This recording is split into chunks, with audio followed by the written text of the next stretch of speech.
So, good afternoon.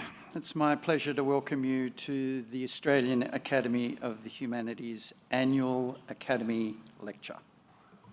I'm Stephen Garton, the President of the Academy, and before we begin proceedings, let me acknowledge that we're on the lands of the Ngunnawal people and pay respects to elders past, present and emerging, and acknowledge their continuing custodianship of the land.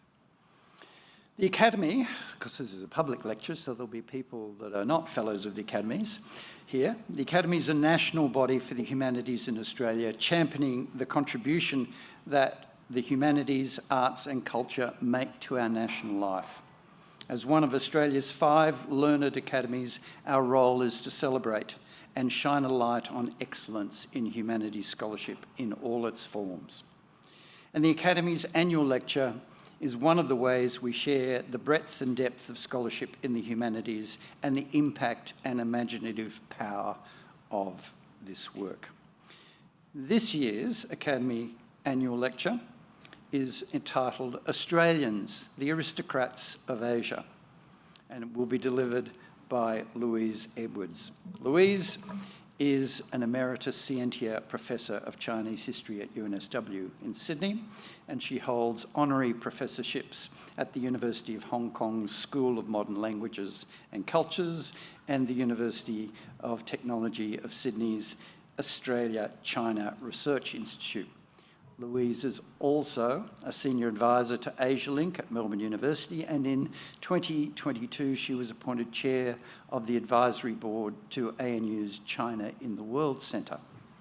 Her most recent sole-authored books include Citizens of Beauty, Drawing Democratic Dreams in Republican China, Women's Warriors and Wartime Spies of China, and Women, Politics and Democracy, Women's Suffrage in China. Louise has served as both President and Secretary of the Asian Studies Association of Australia and on the executive of the Chinese Studies Association of Australia.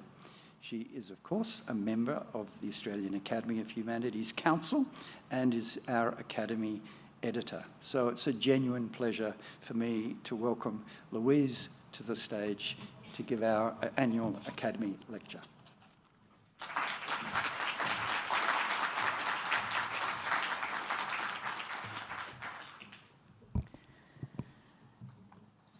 Thank you, Professor Garton, for a generous introduction. And I too would like to acknowledge the traditional owners of the lands, the Ngunnawal people, and all Indigenous people with close connection to country.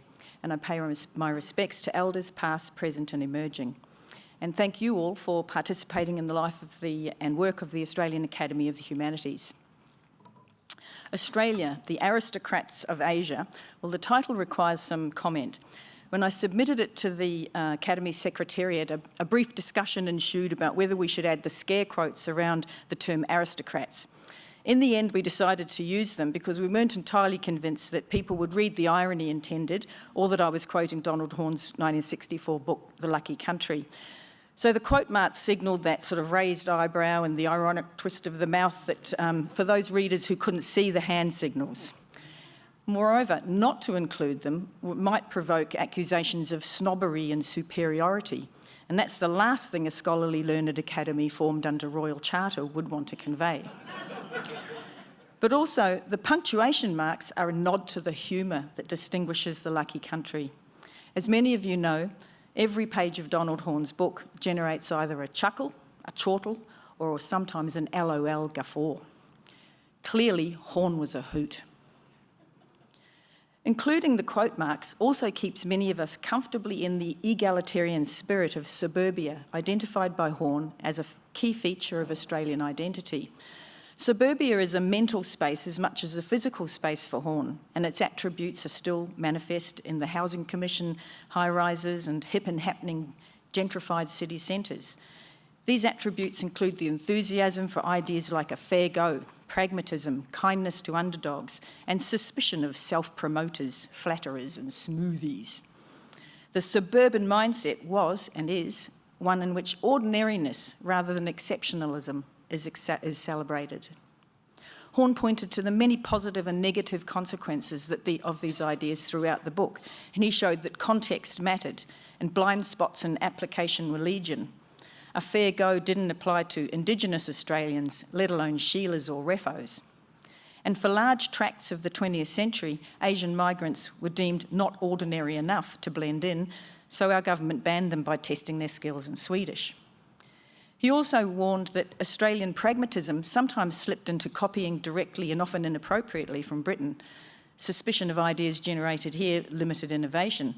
It even resulted in a lack of curiosity about Australia's land and environment. The vision of this country was refracted through a British lens, and it was often found wanting.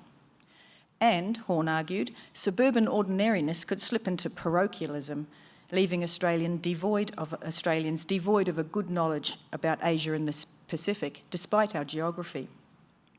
He wrote, and I quote, "Most Australians have not gained a real feel for the part of the world they live in. Working attitudes reveal very little feeling for the texture of life in Asia and the Pacific. And even more damning, the suburban Australian mindset could manifest in self-delusion as we imagined for ourselves an aristocratic role in Asia, rich, self-centred, frivolous and blind." Horne was not only a hoot, he could burn like an aluminium slide in a midsummer playground. He was an early advocate of what we came to call in the 1990s Asia literacy. And in the 60 years since the book's publication, many of Horne's ideas have been adopted. Australians regularly live and work and play in Asia. By 2000, we'd easily surpassed Europe and America in teaching Asian languages and studies in primary, secondary, tertiary levels, and even found a way to support ethnic communities' Saturday schools, because by dismantling the White Australia policy, diverse Asian peoples came to comprise a significant proportion of the Australian population. These were the kinds of ideas that Horne promoted in the Lucky Country, and I think he'd be relatively pleased with the results of our recent achievements. He would also have no doubt enjoyed reading the Academy of Humanities 2023 Australia's China Knowledge Capability Report and our work in 2024 mapping Australia's Indonesia's research capacity. And he would have celebrated the strengthening of research on Australia that has occurred from the 1970s as well. Horne considered that a prolonged consideration of the Australian condition was largely missing from Australian intellectual life back in 1964. And this is no longer the case. And many of the fellows of this academy have dedicated their entire careers to precisely this task. And recently, at least two of them have published books designed to promote wider public discussion. Julianne Schultz's 2022, The Idea of Australia, and Graham Turner's 2023, The Shrinking Nation. Inspired by the continued relevance of the Lucky Country, I want to draw on a discursive style that's become rather unfashionable in the 21st century, that being generalising about cultures, nations and peoples, discussing their common traits relative to other groups. The Lucky Country did just that. Horne wrote in broad generalities about all manner of people living in Australia, many of whom were insulted and horrified when they read the book. Others simply didn't have the self-awareness to recognise themselves, but they had a good laugh all the same when they saw their political leaders described as marketeers of mediocrity, and university academics who were also given scare quotes for irony, academics, who he described in less than flattering terms as having a prevailing tone of isolation and self-pity. 60 years ago, Horne didn't shy away from the big picture stereotypes and caricatures, but he also knew their limitations. In the chapter titled Living with Asia, Horne warned against assuming that all Asians were the same, pointing to the huge diversity in cultures, languages, religions, skin colour and histories. This was necessary in 1964 because at that time most Australians were more accustomed to hearing about the yellow peril as one big amorphous blob. Most people had never met an Asiatic, let alone a good one, a bad one, a fat one, a thin one, a funny one or a boring one. And we've all become rather wary of using stereotypes in everyday conversations, lest we say something racist, or in academic scholarship, lest we say something stupid and quickly disprovable. You say that all Chinese eat rice. Well, let me tell you about the millions of Chinese that for centuries have preferred noodles and wheat buns. So, even with these caveats about the dangers and limitations of stereotyping, when reading The Lucky Country, I was reminded that Australian society does have some ways of being that make it identifiably Australian in an international context. Some of these are new and some of these have their roots back to the 1960s. And engagement with Asia has been important in the creation of those new ways of being. I came here from New Zealand about 40 years ago, and the Australian uniqueness was very apparent to me at that time. And I remember distinctly a neighbour coming to the front door to tell me in some sort of not-so-recent migrant accented English to buy a bag of ice because the Australian man down the road said there was going to be a power cut. As a fresh-off-the-plane fop, the idea that there was some being as an Australian that could be differentiated from the man that was just in front of me was more interesting to me than the fact of the impending power cut. Who was this Australian? How did you get to be one? And why didn't my obviously Australian neighbour count himself as one? My head was in a spin all the way to the servo to buy the ice.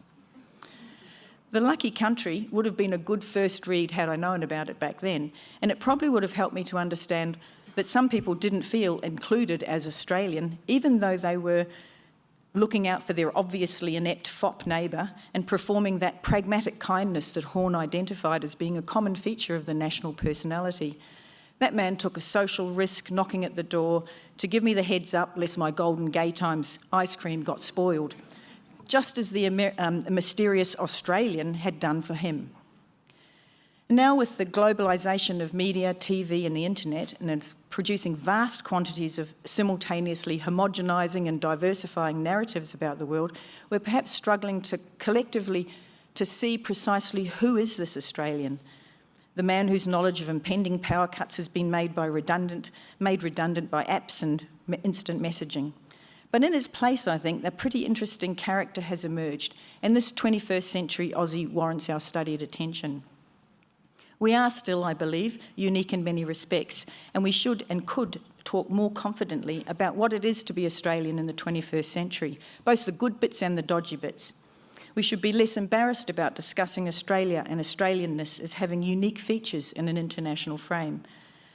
To do this will help prevent us being duped by a dud idea or a policy decision that white ants the things that we really do value.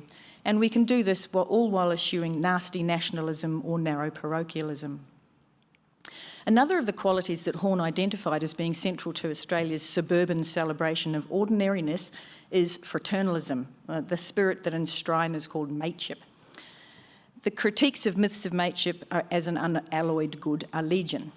But Horne himself outlined many of the problems with it as he knew there were many problems with it as a descriptor of national character. But it still exists as a vibe here, and even though it's competing with a number of other vibes jostling in from around the world via Insta and TikTok. But how does fraternalism among ordinary Australians apply in a talk about Australia's relations with Asia? Well, it applies because it conflicts with any aristocratic roles that one might fancy for Australia in the Asia-Pacific. Recognising Australian society's continued fraternalistic vibe struck me as particularly relevant when I was trying to work out why, months after I'd first heard it, I found a talk given in October 2023 so troubling. The presentation was held in Brisbane, hosted by the Centre for Independent Studies, and the comments that I found challenging were made by eminent Chicago University Professor John Mearsheimer, a frequent and influential commentator on global affairs. Professor Mearsheimer was asked a question from the audience about the implications for Australia of the rise of Indonesia and India. And he replied, and I'm quoting here, "Indonesia is not a wealthy country the way that China is today, or the way that the United States is. If Indonesia all of a sudden turns into a new China and gets very wealthy, you Australians will worry greatly about Indonesia, because according to my calculations, there are about 10 Indonesians for every Australian, if not more. And they're right next door, but they're not wealthy, so that's good for you. And that's why it was good for us when China was not wealthy." End of quote. Listening to this, I was looking for the ironic punctuation marks. Surely I didn't just hear that. Surely he doesn't think poverty in Indonesia will make Australians feel good. But there was no irony intended, and this made me really puzzled. Reflecting on this discomfort from the vantage point of a fresh read of Horne's Lucky Country, I realised that Professor Mearsheimer's comments revealed just how different Australia was from America.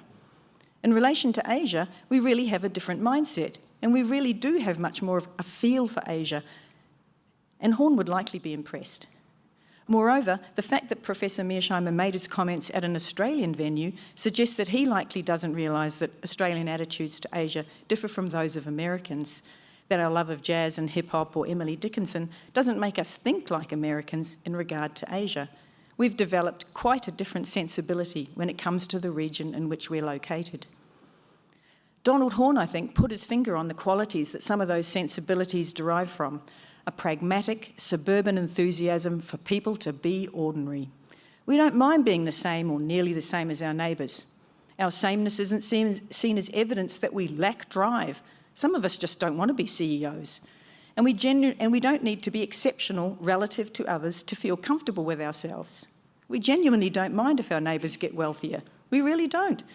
Their home renos will likely improve our property value, and they'll likely invite our kids over to swim in their pool or have a ride on their new scooter. They've got the pool, they have to clean it, but your kids get to swim in it. Our fraternal suburbanism, coupled with an astute, pragmatic form of self-interest, means we want the neighbours to succeed. And just because those neighbours might speak Javanese, Sundanese or Balinese alongside their Bahasa Indonesia, it really doesn't matter to us. Their success can only be good for us. The beaches in Bali might become more expensive to stay at, just as Japan is a luxury holiday now, but there's no reason to think Australians will love Bali less when it too becomes a luxury, uber-modern holiday destination. Many of us love going on those high-speed trains in Japan and China, and well now, Indonesia. We'd love a whoosh train in our vast land too. We want to be ordinary people on a fast train with Indonesians, Chinese and Japanese. To your average Aussie, aspiring to be ordinary and comfortable, to be just one of the neighbours, we've either all been to Bali too, as well as Hoi An, Beijing, Bangkok, KL and Angkor, or we're saving up for it. Because Gazza said it was great, and not just because the beer was cheap. In other forums, I've been really scathing about some of the antics Australians get up to in Asia, and no doubt I'll do so again. But after listening to Mearsheimer, I realised that even drunken yobbos from Oz are likely to have more of a feel for Asia than the equivalent drunken American. The other aspect that puzzled me about the Brisbane talk was that there's lots of international relations theory and concrete evidence that warns of the dangers of having poor, failed and failing states as neighbours. Chaos leaks across borders, and we see the impact of war and poverty driving mass migration across the Mediterranean Sea into Europe, just as we saw the outflow of people from Vietnam from the late 1970s, and we currently see with people from Central America seeking better lives moving through the Mexican border to the USA. Australians know from our personal experience of suburban fraternalism that struggling neighbours can be a problem. Anything from, those kids are out of control, hope they don't steal the wiper blades again, to, please don't let the house next door be rented to ice addicts. Having solid neighbours makes everyone's life better. When international relations experts tell us that a strong and prosperous state makes a good neighbour, it confirms our gut instincts from decades of aspiring to a suburban ordinariness and fraternalism, even with weird neighbours. Can't understand a word of what she says, but her roses are phenomenal. And the Australianness of this perspective in international relations becomes even more apparent if we contrast Professor Mearsheimer's comments with those of former DFAT Secretary, current Chancellor of UQ and Fellow of the Academy, Peter Varghese. Only a quarter of an hour earlier in the same forum, when asked about the industrialisation of Indonesia, Chancellor Varghese said, and I quote, "I think that building a strong partnership with Indonesia is vital for our security. And indeed, it's going to also be important in the longer term to our economic prosperity. Indonesia will probably be in the top 5 or 6 economies over the next couple of decades." Now, Varghese is not telling us to be scared of Indonesia's rising prosperity, rather the opposite. It's a huge opportunity for us. He continues by saying, Australians should proceed on the assumption that we want to build a close relationship with Indonesia so that the question of an antagonistic approach simply doesn't arise. So if you want your neighbours to invite you to their beach parties or ride on their fast train, then become friends with them, or even just their acquaintances. Now, Australians have long appreciated that you don't have to worship your neighbour's God to enjoy a halal snack pack on the beach. There's absolutely no point in becoming their enemies. That is, unless, of course, you want to adopt that idea that you want to fight so that the quantum of chaos in their country prevents their further enrichment, keep them bogged down in militarised chaos, and that'll keep them poor for a bit longer. Well, for most Australians today, we see Asia as our neighbourhood, and we want it to be prosperous so that it will be safe for them and for us too. The Asian hordes earlier generations would swamp Australia simply didn't emerge, and a major reason for that is because increasingly life is great and improving all across Asia. And like most people in the human race, we like being at home with our family and friends and familiar surroundings. Security in Asia, rather than security from Asia, has been a core principle underpinning Australian foreign policy in recent decades, and it's mirrored in daily life in Australia. While we do still have outbreaks of racism, and anyone walking around in non-white skin will tell you that this can be both personally and professionally pretty tough going. But for the most part, we're doing pretty well. And of course, it could all fall to pieces if we have a war in our region that wrecks the economic basis for the growing prosperity that we and our neighbours are experiencing. No doubt there'll be the odd politician seeking to profit from fringe votes by calling for internment camps for whatever ethnic or religious group is named enemy du jour. But these opportunistic types are out of step with mainstream Australia.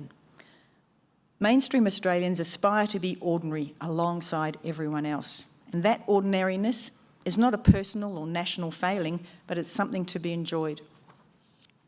So how does this connect to Horne's critique that Australians imagine themselves as an aristocratic role in Asia? I've just described a scenario in where ordinary Australians are increasingly including the peoples of Asia in the spirit of suburban fraternalism. The blind spots are becoming fewer and the selective application of mateship decreasing, or at least evolving. In Horne's era, whiteness was a key ingredient of this aristocratic status. Australians felt they were superior, not just because they were richer, but because they were whiter. But now, the objective facts of rising wealth across Asia have disrupted the connection between whiteness and wealth. White folk aren't the only ones with castor splash, and middle-class lifestyles are found in people walking around with almond eyes too. Who'd have thunk it? Australians hailing from all around the world know these things from personal experience, both here and in their travels in Asia, and they're not really bothered by it. Good for them, we say. Eat more Queensland beef. Chow down on more yabbies. Sweet and sour that NT Barra in your nightclubs and your night markets. Go for your life. So why do I think then that an aristocratic sensibility in relation to Asia and the Pacific still exists? And I think it remains with us because it operates as aristocracy by association. Some of us think we're better because we have powerful friends. In his chapter Between Britain and America, Horne declared, Australia has remained a province of Britain and is now also a province of the USA. And a key aspect of this provincialism is that we have a habit of outsourcing major decisions. And our aristocratic thinking, that is aristocracy by association, becomes a problem for our relations with Asia because it makes us look weak and inept. For many observers from Asia, when they are occasionally drawn to look down the map to the island continent, a puzzle emerges. Why don't Australians have a stronger sense of themselves as designers of their own destiny? And as for our provincial overseers, the UK and the USA, the idea that we harbour aristocratic sensibilities in relation to Asia by association with them must appear cute at best and laughable at worst. I have visions of conversations in London running, don't they remember the two big wars? The carnage at Gallipoli in the first one, and in the other, Churchill holding Australian diggers back in Europe and North Africa, leaving Australia undefended. Slow learners, eh, what? In Washington, I imagine maps of the region connecting dots between Darwin and US submarine bases and the Philippines, South Korea and Japan, with a 10-dash line marking out their blockades of our trade routes up through the South China Sea. We need to ditch the aristocrats by association mentality to be taken seriously as a grown-up country by the movers and shakers in Asia, one that really recognises and celebrates our cultural uniqueness in our Asia-Pacific neighbourhood. Such a process would probably improve our street cred in London and Washington too. Let's prove wrong those who laugh at us as suffering battered child syndrome at the hands of the US and the UK. Almost exactly a year after the Mearsheimer-Varghese discussion in October this year, while visiting Australia, Jose Ramos Horta, Nobel Peace Laureate and President of our near-north neighbour Timor-Leste, superbly outlined the importance of interconnectedness and its link to security. He explains that when people are secure, the welfare of others does not threaten their own.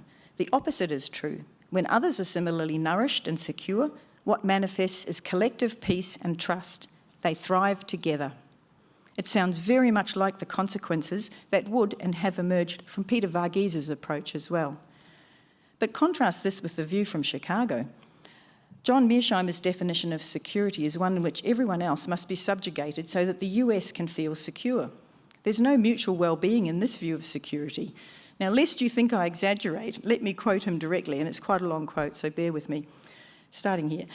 I think that American primacy matters because the survival of the United States is the most important goal that it can have. The best way to survive in the international system is to be the most powerful state on the planet, because if you're really powerful, nobody can beat you in a fight and threaten your survival. What exactly does it mean in the American case? Well, we want to be a regional hegemon in the Western Hemisphere, and we want to be the only great power in the Western Hemisphere and to dominate it. And number two, we want to make sure there's no other country on the planet that dominates its region of the world the way we do. And if you take care of those two goals, then you're in excellent shape. I principally care about the United States being extremely powerful because, again, that's the best way to survive. Now, this is a view of international relations. It's not one that Australia can apply to itself. At least in the foreseeable future, we will not be the most powerful country in the world. So we can't count on forcing everyone into subjugation for our survival, let alone our prosperity. We've seen in recent modern history that we can't even count on our own allies to prioritise our national interests either. They rightly have their own interests, and sometimes they differ from ours. We need to draw on that pragmatism that Horne described as being part of the suburban ordinariness of Australians and chart our own future. We've rejected the idea that having more guns around Australian homes is the best way to feel safe. We know that more of us will be better off the fewer weapons of mass shootings that are out there. Even though if I personally have a bazooka in my boot, I'll be able to stop your little monster from graffitiing my front fence. But Australians recognise that there's a collective welfare to be nourished and that it's okay to be ordinary rather than exceptional. If your fence is graffitied, it's likely the neighbour 3 doors down had theirs done too. You're in this together. So sure, sometimes our fences get graffitied, but that kid will grow up one day and you don't have to threaten them with a bazooka to help them mature. Better to get them into a footy club or an art class. Hell's teeth. They might even become the fencing contractor that you call when finally your old fence is cactus. Australians don't believe that you've got to have the biggest guns to deter or take out the would-be shooter at your shopping centre, nightclub, school or university. The US domestic fixation with guns and continued tolerance of mass shootings mirrors their culture in international relations. It's a psyche built on mass insecurity and paranoia, not mutual well-being. It requires perpetuating narratives of bad guys out there everywhere rather than weird guys with really nice roses. Is he reaching for his weed wand or his handgun? This is a thought that never crosses the minds of Australians as they go about their ordinary lives. Ramos Horta's model of real security shows that mutual support and mutual welfare are the foundations of safety and the best ways to survive and prosper. That kind of thinking cements well with Australians' fraternalistic, neighbourly sensibility. We don't want to have metal detectors in our schools and workplaces to prevent guns coming in. We don't have signs on our shopping centres saying this is a gun-free mall. And equally, ordinary Australians do not see our security as dependent upon revelling in our neighbours' hardship or worse, crippling their economies to keep them weak. For Ramos Horta to deliver such a speech in Australia is generous, and it's also a salutary lesson for us. on how to do neighbourly bridge building. Only 2 decades ago, in 2004, ACES agents used the cover of an aid program to spy on Timorese officials while negotiations were in train that would impact who got how much of the spoils of oil and gas reserves in the Timor Gap. Not the Australian government's finest moment. And clearly another example of the selective application of those lauded traits of neighbourly fraternalism and kindness to the underdog. They clearly didn't apply to the people of Timor-Leste in the minds of our national decision makers back then. But my guess is that if we'd asked the ordinary Australian on the streets of the suburbs about this spying on East Timor and using an aid program to do so, they'd have been deeply unhappy. Our leaders were massively out of touch with the national vibe. While very few Australians think that increasing the number of guns in our streets will make us safer, we're now told with some regularity that we must increase the number of bombs housed in or circulating through our ports and cities to make ourselves safer. Why on earth would an arms build-up make us safer? Unless we invest tons and tons and tons more money and suck the industrial capacity of most of the world's ship, jet, tank, sub or bomb factories, we are never going to achieve the level of security in which we can beat up everyone else in a fight, let alone even 1 or 2 other countries in our neighbourhood. And is it just possible that we're parochial enough to think that it's okay if we have a few more bombs because we're the good guys with the guns, so surely no one's going to mind? In fact, it's pretty clearly that not everyone thinks that we're the good guys. They don't assume the Aussie arms race is benign. Rather, they see it as alarming. It looks like Australia's being prepared to be used in a fight by the US, and it makes the neighbours think, well, we better weapon up too. There's the residual pong of what Horne described as an aristocrat here, self-centred, frivolous and blind. And because we still have some way to go in convincing people around the world that Australians are not all dumb, drunk and racist, it might be possible that some people might just add naive, thoughtless and careless to that list as well. But now with even bigger bombs, and bombs that we might not even have control over when or if they'll be deployed. Building productive relationships with myriad Asian nations is an important project for protecting our national security and prosperity. And it wouldn't carry the $360 billion price tag, and we'd see good results before 2040. Or is it now 2050? Horne described Australia as garnering respect in Asia for our material prosperity, and many Asians, he wrote, and I quote here, can acknowledge that it was achieved without exploiting a subject people. On this point, I think Horne missed the mark by quite some distance. Rather, as I heard a Chinese person say on a visit to Australia, quite matter-of-factly, and he really didn't intend any insult, he said, we Chinese have to work hard and innovate because we can't just get rich by grabbing other people's land and resources. Ouch! Horne would have enjoyed that barb, I think. The brutality of Britain's colonisation of Australia did not go unnoticed in Asia, and how we come to terms with that history impacts how we're perceived in the region and the world today. It's not that all governments and people in Asia are benign or benevolent to peoples living in their borders, or even that they think they are. Far from it. Many Asian migrants to Australia are here precisely because other people in their home countries treated them terribly. But if Australians adopt a superior tone in the region based on ignoring our history and aristocracy by association, then that will certainly be read as evidence of continued insincerity. For those who think that the world is too economically intertwined to go to war and that Australia can thrive in trade despite US-China hostilities, we should consider Professor Mearsheimer's view that, and I quote again here, security concerns always trump prosperity concerns. Security competition always trumps economic competition. So it seems that the overarching idea of US security, via bazooka in every boot, includes a willingness to risk their economic self-interest. But my guess is that they'll be much happier to risk someone else's economy before their own. Let's ask the Germans how things are going up there of late. Let's not kid ourselves that Australians will be able to continue to prosper in the event of a war with China if we just diversify, de-risk, de-link, decouple from the Chinese economy. There's always India, we hear people say, dreams of huge beef sales to India. They're just not going to cut it, and not just because the cow is sacred to Hindus. The Chinese economy is so huge and so integral to every national economy in the world today that if anything that jeopardises China's trade will drag everyone else down too. Attempts to re-impoverish China or stall their growth through wars of any sort will see everyone struggling mightily. There won't be huge quantities of Aussie barley, beef, lobsters and abalone heading up to Bangkok while they are in recession. It'll be like the Great Depression of the 1930s, but with swag men of many different colours and religions moving globally and in vast, vast numbers. People smugglers will have a field day. And even if we do get our submarines in time, they won't be patrolling our shorelines to stop the boats. The best way for us to build security and prosperity in Asia and to help our the best way for us to build our security and prosperity in Asia and to help our neighbours to achieve the same is to support diplomacy.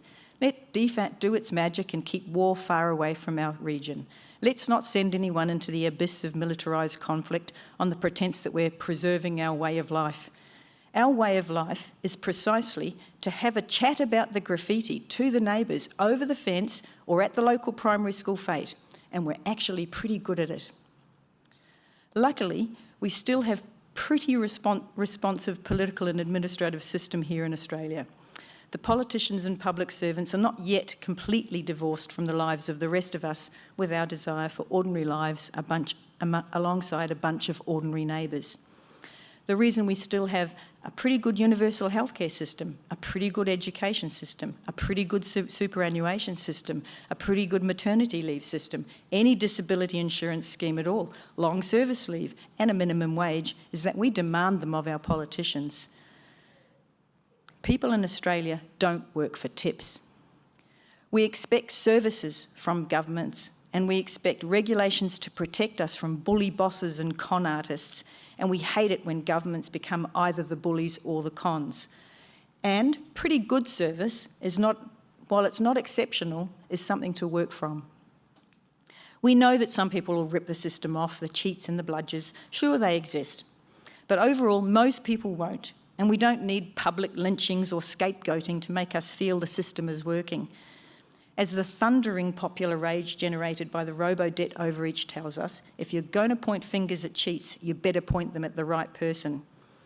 Our pragmatism tells us that we should look for everyday evidence of how things are chugging along. We want to know that when our weird neighbour rocks up to the emergency department, having fallen off her ladder into the roses while clearing her gutters for the upcoming fire season, that she got treated well and fairly. No questions asked. Because that reassures us that next week, when one of our family, our friends, one of our less weird neighbours needs the same care and attention, that they'll get it too. No questions asked. The Australian sense of collective well-being is highly pragmatic, but it's also a feeling and a vibe. Ordinary Australians don't want to trip over homeless people sleeping rough on their dog walks or their park runs. It doesn't make us feel more powerful, more successful or safe. It makes us feel lousy. We want the government to sort that stuff out. We expect our government to do stuff rather than shrink itself away into some ideologically driven vision of small government that effectively involves shifting our tax dollars into the hands of global corporate mega businesses. And that's not to say, well, everything's bonza down under, far from it. But we certainly don't wish impoverishment or chaos on our neighbours, domestic or international. So I'm just coming to a conclusion now. In 1964, Horne wrote near the start of a chapter, Between Britain and America, Australians talk of Asia as if they were still living in Europe. Now, we could perhaps 60 years later modify that line to Australians are being encouraged to talk of Asia as if they were living in North America. It seems that some of us are being flattered by smoothies and lured to return to a 1960s mindset of seeing Asia from afar. Some might be incentivised by promises of power or treasure. Others might even be blinded by a vision of geography, boasting that the sun never sets on the empire of US military bases, all 750 of them across 80 countries, 313 of them in East Asia. That's our neck of the woods. Some of us might be tempted by the tug of aristocracy by association, that somehow we're better than Asia because we're friends with the world's biggest submarine makers. Or is that submarine designers? But to them I say, mate, are you sure they're not pulling a Swiftie on you? They've got form. We don't have to be aristocrats or doormats. We don't have to be deputy sheriff or sub-imperial powers delivering someone else's national interest or hosting someone else's weaponry. Goodness knows they might just use you to pick a fight with the very neighbours with whom you've just spent decades building fraternal neighbourliness. We're not mini Americans, and despite all the episodes of The Simpsons and South Park that we've watched, and despite the fact that some of our kids use fake American accents when they're playing with their Barbie dolls, these are just the comic accents of our recreational world. They're not our real life. At the core of Australia is recognition of the benefits of collective well-being, not just individual well-being. I'm better off when you're better off. We know individualism spurs pointless and often destructive competition, and it's often premised on confected notions of scarcity in systems where there's enough to share, as long as the top 1% don't gobble up 90%. And we expect more from our governments than we do of philanthropists. We expect our local, state and national leaders to hold the hose alongside us. If you have to resort to charity to feed, house and clothe people, Australians see that as a failure of government policy, not a reason to pat ourselves on the back for generously giving, or even to pat our wallet and say slyly, "I'm all right, Jack." We have our own culture, and it's time to be more confident about that culture and the many possibilities that it presents for better engagement with the world, and particularly the region that's likely to shape any of the good things that might emerge from the current dramatic shifts in world order. We have lots to offer the world in terms of public policy, public well-being, and mechanisms for social integration. Let's share them. Donald Horne wrote in a distinctly Australian tone, and were he alive today, he would encourage us to cultivate more of an Australian voice in all aspects of life, and certainly in our relationships with our regional neighbours. It's time to tackle more of the challenges that Horne set us, to be more confident of our abilities, to be more creative in our thinking. He wrote in the close of his book that what Asia wants from Australia is, and I quote here, is for Australia to get off its high horse, be one of the crowd, express confidence in its own style. They want to cease being insulted.